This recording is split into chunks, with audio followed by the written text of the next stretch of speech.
Record flooding in Fitzroy's Crossing in West Australia's Kimberley region has severed critical freight routes, exposing vulnerabilities of supply chains to the area.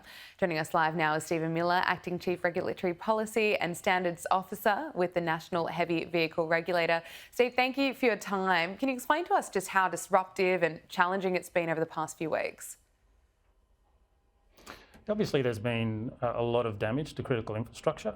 Very, very challenging for our long-haul heavy freight operators. And we've been doing what we can by putting temporary emergency routes in place to assist them. That temporary access has been provided to Class 3 vehicles. What difference will that make in terms of getting critical supplies to communities that have been cut off? Yeah, the temporary notice allows us to operate larger than normal road trains out of Western Australia and through South Australia, up into the Northern Territory and Northern Western Australia, where these critical goods are needed for these impacted communities. What type of supplies are being delivered? How many are able to get through at this time? What we're hearing from industry is this route's been very well used for all the essential goods and that have been transported up and normally go up through the Fitzroy Crossing area.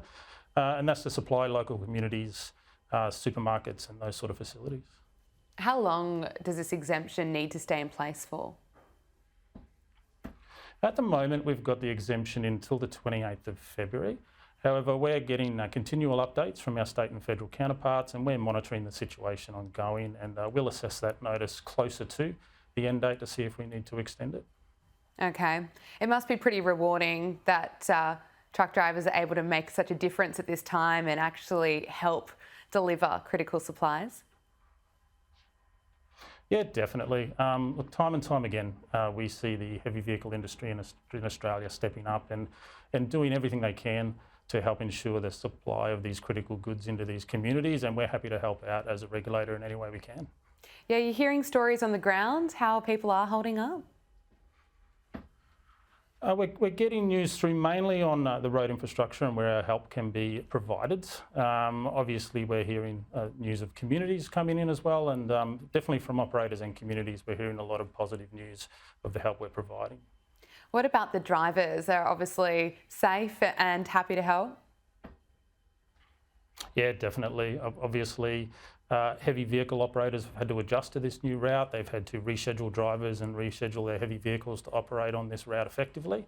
But we're getting a lot of good feedback from industry from the support this temporary notice is providing. Do you think it will need to be extended? At this stage, we'll wait till closer to the date and that assessment. Obviously, the infrastructure is the responsibility of the state authorities, and we've got to wait for them to get in and assess that infrastructure. But if needed, we're more than happy to work with our state and federal counterparts to increase the timeframe of this notice. And are you satisfied with their response? Were they quick enough in getting this exemption in? Yeah, definitely. From our state and federal counterparts and industry, the response has been amazing for us. We were able to get this notice in really quickly once we were advised of the damage to those essential freight routes. Okay, Stephen Miller, thank you so much for your time. Thank you.